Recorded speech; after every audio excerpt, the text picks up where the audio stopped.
మీరు జెన్సీకే తలలు పట్టుకుంటున్నారు. తర్వాత వచ్చే జెన్ ఆల్ఫాని చూస్తే మీకు నోట మాట రాదేమో.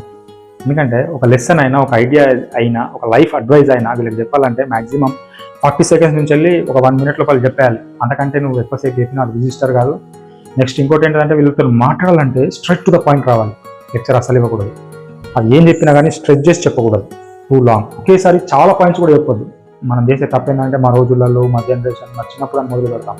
చేస్తే యూఆర్ బోరింగ్ అని నెక్స్ట్ వీక్కి స్టార్ట్ చేసేస్తారు. వీళ్ళు బీట్ అరౌండ్ ద బుష్ చేయరు. ఏం కావాలో దాని మీద క్లారిటీ ఉంటుంది. నచ్చితే నచ్చిందని, నచ్చకపోతే నచ్చలేదని ఉన్నది ఉన్నట్టు ముఖం మీదే చెప్పేస్తారు. ఇక మనతో పోలిస్తే వీళ్ళు ప్రతిరోజు massive amounts of information process చేస్తున్నారు. అందుకే మొదటి 30 నుంచి 60 సెకండ్స్లోనే వీళ్ళ అటెన్షన్ని క్యాప్చర్ చేయలేకపోతే వాళ్ళ మైండ్ ఆటోమేటిక్గా నెక్స్ట్ రీల్ ఆర్ నెక్స్ట్ కంటెంట్కి మూవ్ అయిపోతుంది.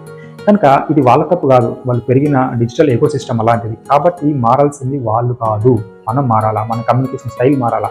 ఇప్పుడు ఛాలెంజ్ ఏంటంటే వాళ్ళ నాలెడ్జ్ తగ్గించడం కాదు, అదే నాలెడ్జ్ని క్లియర్గా, సింపుల్గా, ఇంపాక్ట్ఫుల్గా డెలివర్ చేయాలా.